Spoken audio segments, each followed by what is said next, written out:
Gimana kabarnya? Alhamdulillah sehat. Sibuk sekali tapi alhamdulillah sehat. Gimana ngeliat kegiatan hari ini? Waduh, setiap 30 menit ganti acara. Saya bayangkan mau. Ibu boleh silakan duduk di sini. Program sudah ready.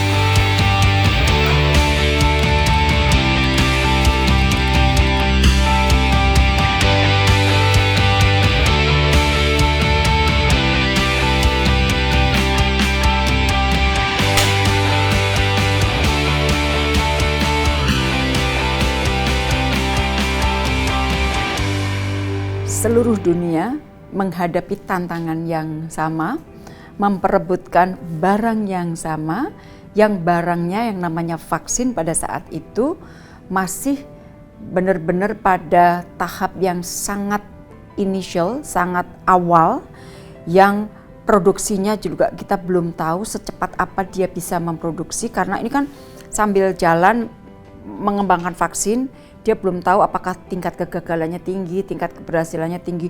Semua sambil jalan dan jalannya lari. Semua sambil lari paralel. Nah, Bapak Presiden di awal kita sudah mulai berhitung. Ini kayaknya gejalanya kita akan masuk ke pandemi. Karena situasinya seperti luar biasa seperti ini.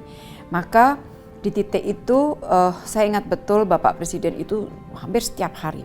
Kita ketemu, kita kalkulasi semuanya dengan pertimbangan yang sangat masak, akhirnya diputuskan oke, kita keluar, kita cari duluan. Maka di situ saya bersama dengan Pak Erik.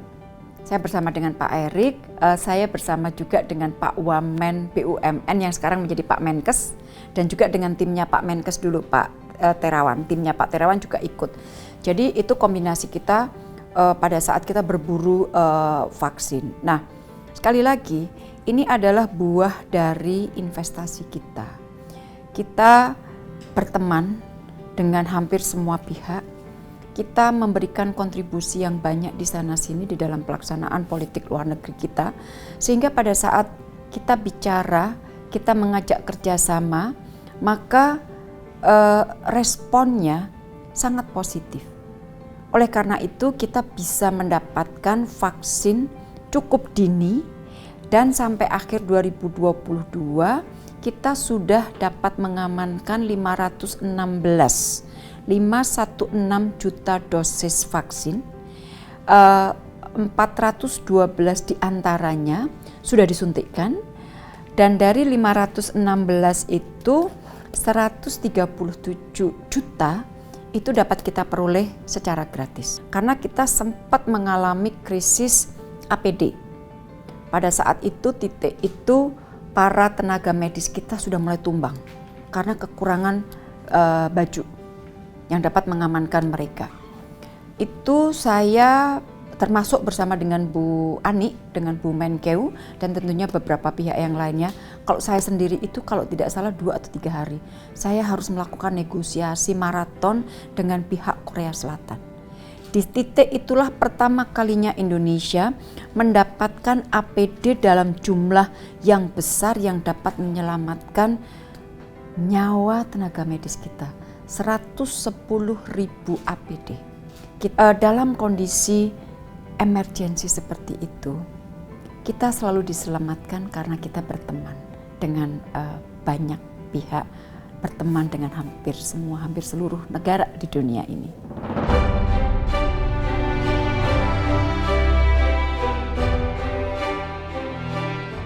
Wuhan untuk pertama kalinya juga kita mengevakuasi dari sebuah area yang completely lockdown. Lockdown, nggak ada yang boleh bergerak, bahkan Wuhan kan kita tidak punya perwakilan. Kita ambil dari perwakilan yang paling dekat, kita turunkan tim kita dari Beijing dan juga dari Jakarta. Masalah perencanaan sangat penting sekali bagi sebuah evakuasi yang rumit seperti ini. Jadi satu adalah perencanaan, yang kedua adalah kekompakan teamwork itu. Jadi misalnya dari Wuhan, saya tahu persis ada berapa titik di mana WNI harus berangkat. Jam berapa mereka harus kumpul, jam berapa mereka harus berangkat untuk sampai di titik yang sama, di jam yang sama. Itu perjalanan mereka itu betul-betul dari menit ke menit saya ikuti. Misalnya yang bagian menjemput ada kesulitan, itu saya tahu. Kesulitannya seperti apa, cara menyelesaikannya seperti apa, itu saya tahu. Perencanaan atau rencana evakuasi kita lakukan betul-betul dalam kondisi yang senyap. Perencanaan semua tidak muncul dulu di publik karena masalahnya terkait dengan keamanan. Dengan keamanan dalam situasi di lapangan yang sangat tidak menentu.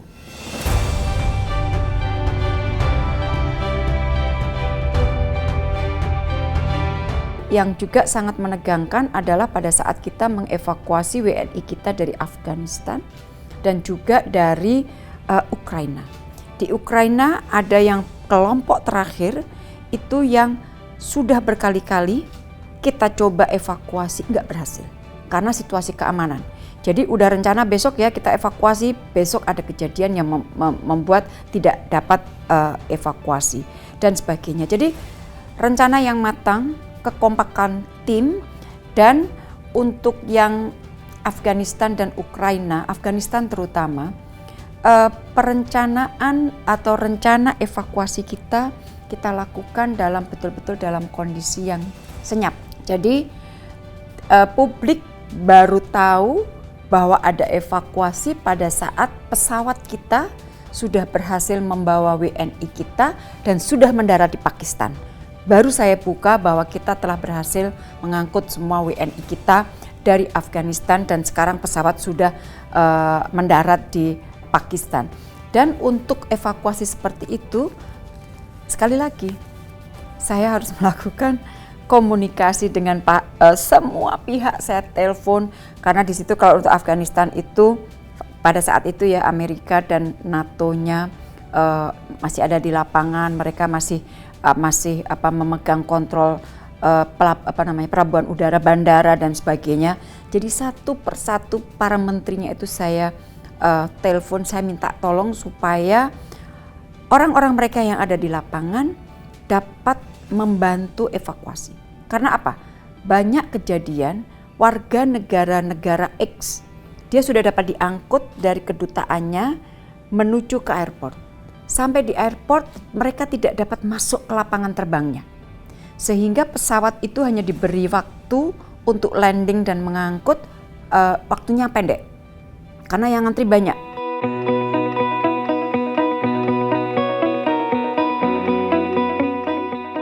Jadi kalau kita bicara G20 itu kan ada dua pilar besar ya. Pilar finance dan satu lagi itu pilar Sherpa. Jadi hal-hal yang tidak masuk di finance, issue development, itu semuanya masuk di Sherpa. Nah, di finance penanggung jawabnya dua, Bu Menkeu sama Gubernur BI. Sementara di Sherpa penanggung jawabnya dua, Pak Menko Ekon dan saya, dan Menlu.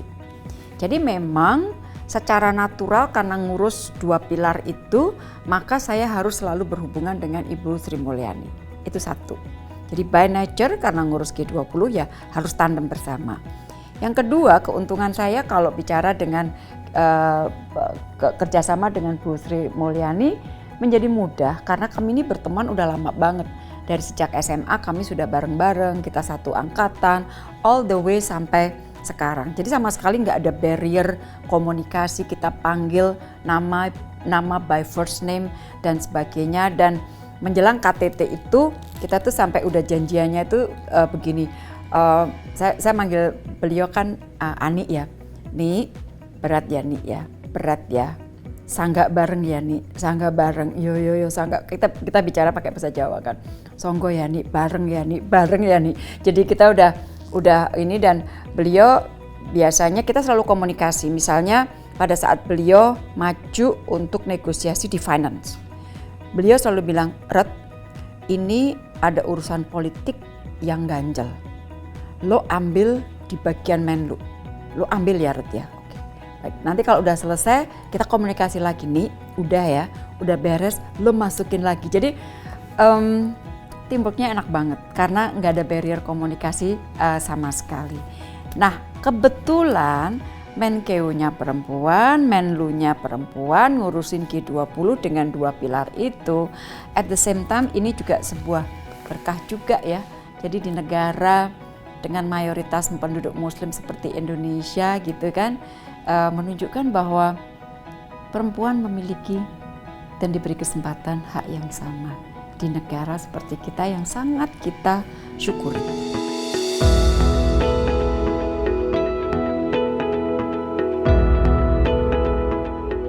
Saya mulai dari tantangan yang besar dulu, yaitu situasi dunia. Situasi dunia sangat tidak kondusif. Tidak kondusif karena apa? Satu, pandemi belum selesai. Pada saat kita mulai menjadi atau menerima presidensi itu 1 Desember 2001. Yang berarti di situ, di titik itu tantangan terbesar adalah pandemi. Jadi pandemi belum selesai, berarti recovery ekonomi juga belum mulai kembali ke normal.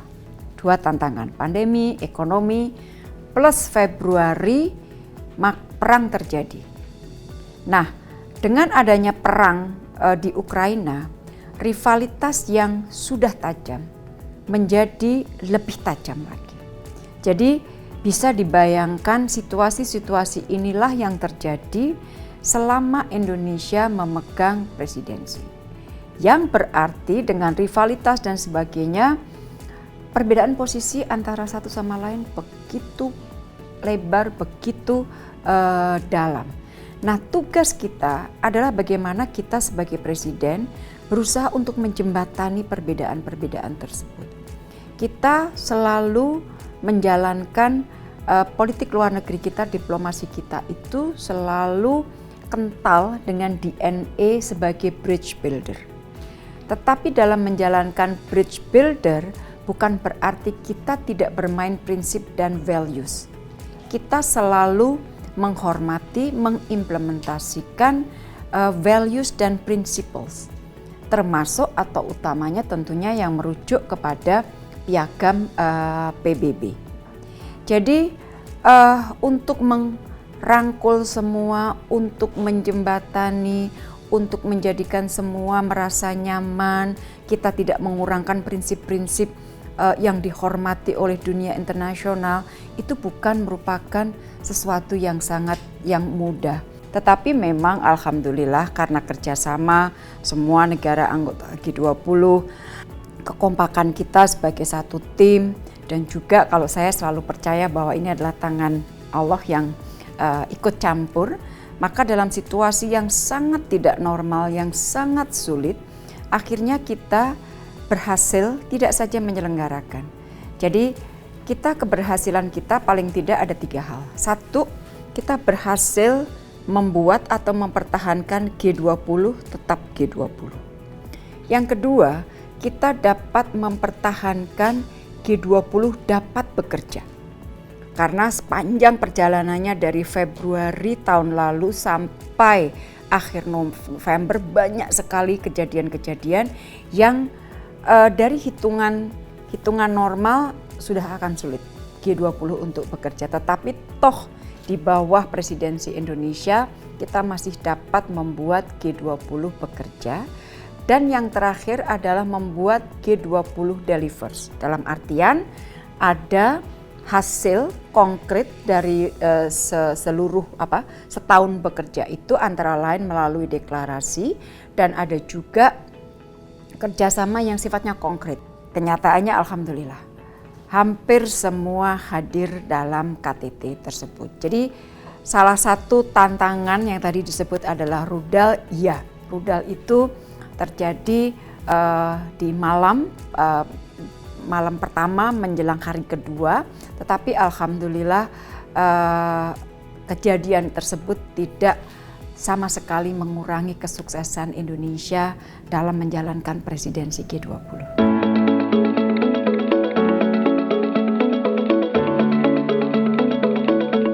Pada saat memimpin itu ada gabungan beberapa hal. Ada nekatnya tapi tetap measured, ada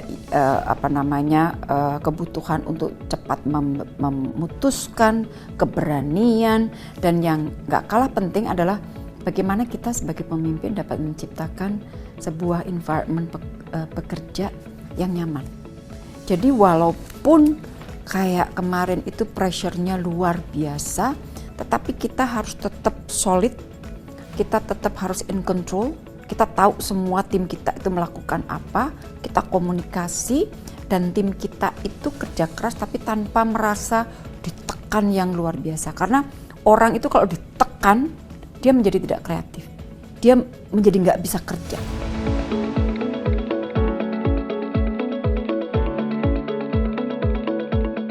Jadi Menlu enggak merupakan cita-cita ya, enggak. Cita-cita saya menjadi diplomat ya. Makanya begitu saya lulus SMA, saya memutuskan untuk mengambil jurusan hubungan internasional. Jadi akhirnya saya masuk UGM, mengambil jurusan hubungan internasional. Nah, rezeki lagi sebelum selesai kuliah, untuk pertama kalinya di Kementerian Luar Negeri ada yang dinamakan IJON, rekrutmen langsung. Jadi anak-anak mahasiswa yang belum selesai itu dites. Tapi tentunya ada syarat ya, IP-nya sekian dan sebagainya gitu. Jadi tim Kementerian Luar Negeri yang datang ke universitas-universitas untuk nyaring. Nah itu saya ikut. Wah ini dream comes true nih. Saya ikut berapa kali saringan. Terus akhirnya setahun sebelum saya lulus, saya sudah dikasih beasiswa oleh Kemlu. Jadi udah di-tag gitu loh, udah di-ijon. Udah ya lo sama gue ya gitu kan. Alhamdulillah. Thanks God, terima kasih Tuhan memberi jalan dan sampai saat ini. Jadi satu-satunya pekerjaan yang saya tahu dalam hidup saya adalah menjadi diplomat.